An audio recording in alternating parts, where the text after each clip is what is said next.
हुजूर पाक सल्लल्लाहु ताला अलैहि वसल्लम ने सहाबा से पूछा, सबसे गरीब आदमी कौन है, तुम जानते हो? सहाबा ने कहा, अल्लाह के नबी ज्यादा जानते हैं। आका फरमाते, क़यामत के दिन एक बंदा ऐसा होगा जिसकी नमाजें भी बहुत थी, सदकात और खैरात भी बहुत थे, हज भी किया था, ज़कात भी दिया था, उम्रे भी थे, नफिल इबादतें भी थी, उसकी बहुत नेकियां लेकर के आया था। लेकिन जिस वक्त वो अदालत इलाही में पेश हुआ तो कई लोग खड़े हो गए, इधर से उधर से आए, रब ताला से कहने लगे, मौला ये नेक तो बहुत है, नमाजें इसकी बहुत है, हज भी किया है, उम्रे भी किया है, लेकिन मेरे पैसे भी दबा कर रखा था। कोई कहता है कि मौला मेरा हक इसके ऊपर बनता है, इसने मुझे गाली दी थी। कोई कहता है कि मौला मेरा भी हक बनता है, इसने मुझे मारा था। कोई कहता है मौला मेरा भी हक बनता है, इसने मेरे पीठ पीछे मुझसे चुगली की थी और लड़ाने की कोशिश की थी, मेरा हक बनता है इस पर।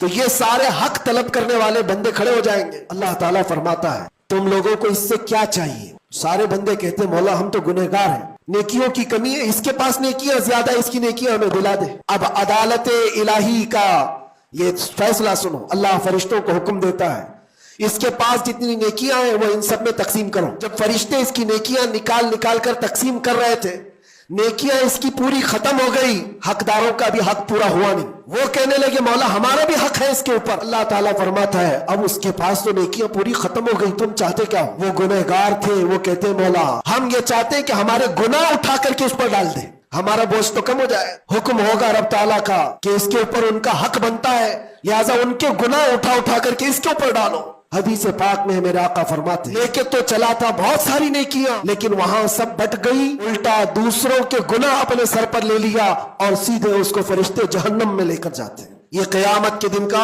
सबसे मुफलिस आदमी है, सबसे गरीब। इसीलिए ए लोगों, हुकूकुल इबाद में कभी गिरफ्तार मत होना। दुनिया में किसी का हक दबा कर मत रखना। किसी को अगर तुमने अपनी जुबान से ईजा दिया है, तकलीफ दी है, या हाथ से दिया है, या किसी भी तरह से दिया है, तो क़यामत के दिन उसका हक लिया जाएगा।